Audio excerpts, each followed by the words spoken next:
안녕하세요. 호랑영님 리뷰하는 호랭박사입니다. 호랑영님 2부 226화 역공 11편 리뷰를 시작하겠습니다. 지난 화에서 일영이 추위의 결빙술법에 허를 찔리면서 끝이 났는데요. 개인적으로 이번 화는 숨을 쉬기가 힘들 정도로 몰입해서 봤습니다. 추위가 얼린 일영을 들고서 흰산으로 한 걸음 한 걸음 들어가는데 웅장하게 몰아치는 흰산에 지기하며 일영의 절망스러운 그 표정하며 마지막에 천리지의 등장까지 레전드화 중에 하나가 아니었나 싶습니다. 그리고 흰산이 일영을 선택한 듯한 정황도 있었는데 이것도 함께 리뷰해보겠습니다. 추위의 결빙술법에 당한 일영은 애초부터 추위의 전략이 이거였다는 걸 뒤늦게 알아차립니다. 강바닥 얼음에 숨겨둔 신은 미끼였던 거죠. 이전 화에서 추위가 붙는 건 위험하지만 접근해서 기회를 봐야 한다라고 했는데요. 실을 이용해서 일영을 마비시키던 무커의 팔로 쳐서 데미지를 주던 애초의 최종 목적은 일영을 결빙시키는 것이었습니다. 결국 일영은 지난 전투에서 자기가 당했던 기술들에 또 당하면서 추위에게 패했습니다. 자기가 훨씬 강하다고 해서 상대를 얕보고 지난 전투를 복귀하지 않은 것이 패착이었죠. 추위가 원하는 대로 흰산 앞에서 싸우는 것도 잘못이었고요. 특히 승부에 대한 조바심으로 스스로 흰산의 영역 안으로 들어간 것은 최악의 선택이었습니다. 흰산의 지기 안으로 점점 들어갈수록 일영의 보호막은 꿀렁거리면서 요동치기 시작합니다. 추위는 전혀 멈출 생각이 없었고 이대로 일영을 소멸시킬 작정이었죠. 다급한 일영은 지난 전투에서처럼 추위의 염주를 다시 채워보려고 하지만 이미 추위는 그것까지 알고 있었습니다. 꼬리로 염주를 땅바닥에 내팽개쳐버리는데 더 이상 일영은 추위를 멈출 수 있는 방법이 없었습니다. 일영은 이제 눈알이 터질 듯이 튀어나오려고 하는데 정말로 긴박한 상황이라는 게 느껴지죠. 다음에 이어지는 일영의 대사가 의미심장합니다. 내가 왜 자다 일어나서 여기 흰산에 들어와 있는 거야? 어째서 이놈의 계획대로 움직인 것이지? 물론 일영이 자만한 탓도 있었고 추위의 전략이 주요했던 것도 있습니다. 추위는 흰산까지 일영을 끌고 오면서 잡힐 듯 말 듯 맞아서 죽을 듯 말 듯 버티면서 결국 작전을 성공할 수 있었죠. 그런데 따지고 보면 일영도 시가 흡수당한 뒤로는 정신을 바짝 차리고 있었고 나름 최선을 다해서 추위를 상대한 것 같은데 정신 차리고 보니까 흰산에서 죽게 될 상황이 된 겁니다. 이것에 대해 일부 독자분들이 재밌는 의견을 주셔서 소개해드릴게요. 지난 화에서 일영은 추위의 정신지배에 대해 언급했었죠. 제 능력을 모르는 것 같다며 부하들이 목숨 바쳐 너를 따르는 것은 네가 무의식 중에 정신을 조종했기 때문이라고 악담을 했습니다. 그런데 만약 추위의 정신지배 능력이 일반 짐승들이 아니라 흰산 일족 전용이라면 어떨까요? 그렇다면 일영이 나름 최선을 다해서 추위를 상대했으나 결정적인 순간마다 이상한 판단을 한 것이 설명이 됩니다. 과거 항마전 때 추위는 아린의 결계를 넘어서 후방을 침투하는 데 성공했습니다. 그 어떤 버일러도 해내지 못한 것을 고작 타이지인 추위가 해낸 것이죠. 객관적으로 전투력이 버일러들보다 한참 떨어지는 게 사실인데 대체 어떻게 그게 가능했을까요? 혹시 추위가 아린에게 정신지배를 걸어서 결계에 틈이 생기게 했다면 이 또한 설명이 됩니다. 작가님께서 추위의 정신지배 이야기를 괜히 꺼낸 것은 아닐 거라고 봅니다. 다시 돌아와서 추위는 계속해서 결빙된 일영을 들고 흰산 쪽으로 한 발짝씩 전진합니다. 거대한 흰산의 지기가 일영의 보호막을 뚫고 들어오려고 하는데 일영도 더 이상 버티지 못하고 보호막이 마침내 완전히 벗겨져 버리죠. 보호막이 훌러덩 벗겨지는 모습은 정말로 지렸고 보호막이 마치 세포막처럼 꿀렁꿀렁 거리는 묘사도 신선했습니다. 일영은 이제 모든 것이 끝났다며 체념하죠. 그 순간 놀라운 일이 벌어집니다. 과거 일영의 회상 속에서 나왔던 희끄무레한 기가 일영의 앞에 등장한 거죠. 지난 화에서는 그 기가 일영의 혼인 줄 알았는데 이번 화를 보니까 그건 아닌 것 같아요. 아마 흰산의 영혼이거나 아바이의 영혼이거나 여튼 흰산의 선택과 관련된 건 확실한 것 같습니다. 보호막이 벗겨진 일영은 소멸되어야 하는데 일영은 멀쩡했습니다. 왜 내게 라며 흰산이 마치 자신을 선택한 듯이 놀라는 모습을 보여주죠. 추위는 자신의 얼음이 일영을 보호해주는 줄 알고 얼음을 깨려고 합니다. 일영은 추위의 행동을 보면서 멈춰라 아카에게 다 죽는다 라며 다급한 모습을 보입니다. 이 장면을 봐도 흰산이 일영에게 뭔가 우호적인 제스처를 취했다는 게 추측이 가능하죠. 당장 소멸될 위기에 처한 사람이 나중에 아카에게 죽을 걱정을 하고 있습니다.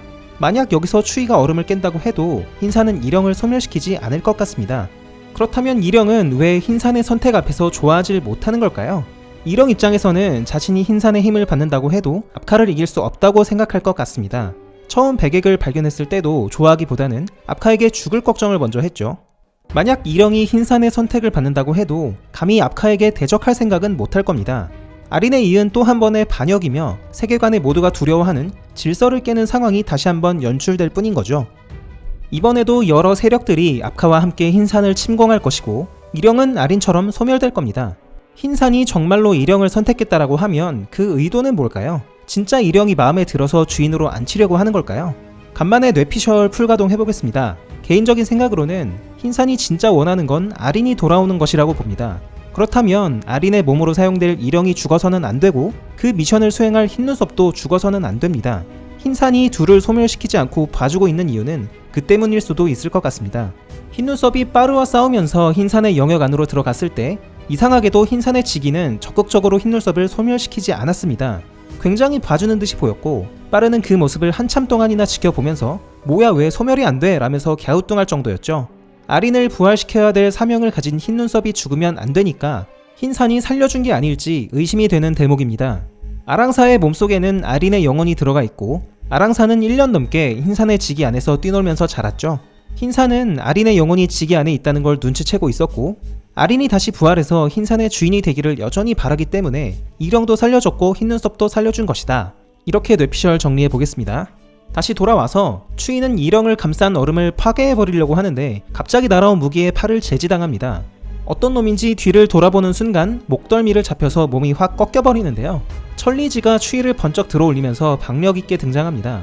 베이비 페이스에 엄청난 근육을 보여주더니만 역시나 완력이 대단한 인물이었네요. 추위가 저렇게 쉽게 제압당할 인물이 아닌데 힘이 엄청난 것 같습니다. 천리지의 정체에 대해서 여러 추측이 있는데요. 개인적으로는 일영이 언급했던 부대를 거느리지 않은 타이지가 아닐까 생각합니다.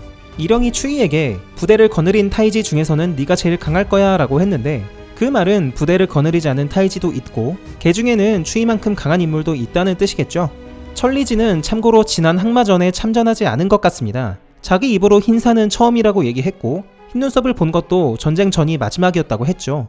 부대도 거느리지 않고 뭔가 독자 생활을 하는 인물인 것 같은데 아무리 추위가 전투 중에 기습당했다고 하지만 완력으로 제압당할 정도면 대등한 전투력을 가진 게 아닌가 생각이 듭니다. 다음 화에서는 전투에 개입한 천리지와 추위의 맞대결이 이어질 것 같고 처평관과 흰눈썹도 곧 등장할 것 같습니다. 일영이 흰산의 기운과 접촉하는 걸 보고 처평관도 힘으로 개입할 수 있겠고 만약 그렇게 된다면 흰눈썹은 그 상황에서 일단 일영을 살리기 위해 행동할 듯한데요. 어떻게 전개가 될지 한치도 예상하기가 어렵습니다. 그저 지켜봐야 될 듯합니다. 한편 동굴로 도망친 시의 이야기도 잠깐 나왔습니다. 얼음굴 입구에 숨어서 질질 짜고 있는데요. 흰산의 기운이 스멀스멀 들어와서 죽을 위기에 처하니까 이러지도 저러지도 못하고 죽어가고 있습니다. 그때 어디선가 아랑사의 목소리가 들리는데요. 몰래 구다국을 빠져나온 아랑사가 무케를 데리고 산군을 보러 가는 걸 발견합니다. 참고로 저 시는 몇 화 전에 얼음굴 밖에서 모극과 싸웠던 시 같아요. 전투가 끝난 후에 얼음굴 안으로 들어가서 산군을 직접 보고 나왔죠. 지난 화에서 빠으로와 마주쳤을 때 너 얼음 속에서 어떻게 나왔냐 라고 한 걸 보니까 그 시가 맞는 것 같습니다. 얼음굴 내부를 아는 녀석이니까 아랑사를 따라서 산군 쪽으로 갈 것 같은데요. 흰머리 아이를 눈앞에서 발견했기 때문에 어떻게든 잡아가려고 할 것 같습니다. 무케가 아랑사 곁을 지키고 있으니까 둘이 싸우게 될 텐데 아무리 수인의 껍데기를 쓰고 있다고 해도 무케가 시의 상대는 될 수 없겠죠. 큰 부상을 당하던지 할 텐데 아랑사가 이것을 보고 과거처럼 기 폭발을 한다면 무케가 공명에서 공명 무케로 변신할 가능성도 있어 보입니다. 아니면 산군이 위험에 처한 아랑사를 구하러 얼음을 깨고 나올 수도 있겠죠.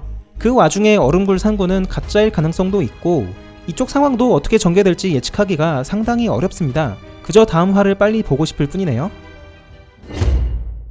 이번 주 댓글도 함께 보시겠습니다. 먼저 가장 많은 추천을 받은 댓글을 볼 텐데요. 앞으로 진행될 시나리오를 제시해 주셨는데 시가 아랑사를 납치해서 흰산을 빠져나오고 일영에게 가져가는 순간 아린이 부활한다는 의견입니다.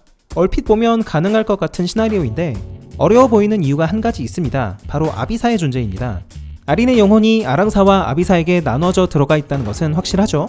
그렇지 않았다면 흰눈썹이 위험을 무릅쓰고 무팽을 찾아가서 나뉜 혼을 합치는 방법을 물어보지도 않았을 겁니다. 결국 아랑사와 아비사가 모두 있고 일영의 육신이 있어야 조건이 충족이 되는 건데 현재 아비사는 마을에서 자고 있죠. 지금 상황은 아랑사가 혼자 몰래 마을을 빠져나와서 무케와 산군을 보러 가는 것이기 때문에 아랑사가 납치된다고 해도 아린은 부활할 수가 없습니다. 따라서 이 댓글처럼 스토리가 전개될 가능성은 적지 않나 생각이 드네요. 다음으로 아린 살아나면 추위가 공명하는 거냐 라는 댓글도 있었어요. 이 댓글을 보니까 추위의 하반신이 무커처럼 검게 변했다는 얘기가 생각이 나네요. 지금까지 작품에서 하반신이 검게 변한 인물들은 전부 아린에게 명을 받은 범들이었는데 최근 추위의 하반신이 흰산의 범들처럼 검게 변했다는 의견이 있었습니다.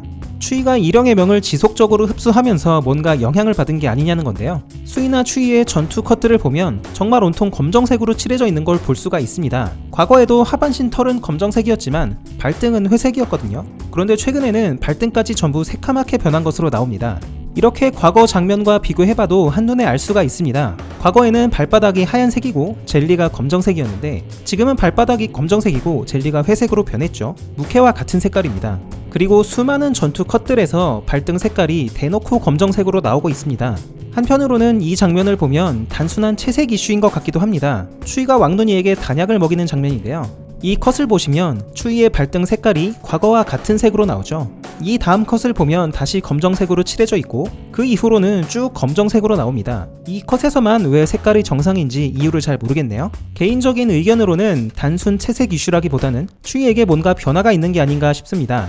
일영의 명을 너무 흡수한 나머지 생긴 부작용이라든지 흰상과 동화되는 작용일 수 있겠죠. 과거 컷들을 보면 추이의 발등 색깔을 전부 다 정확하게 채색하셨는데 갑자기 아무 이유 없이 까맣게 칠하시진 않았을 것 같습니다.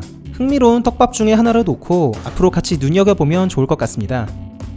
오늘의 리뷰는 여기까지입니다. 저는 다음주 토요일 오후에 다시 찾아뵙겠습니다. 호랭박사와 함께 호랑형님 완결까지 보실 분들은 지금 구독을 눌러주세요. 감사합니다.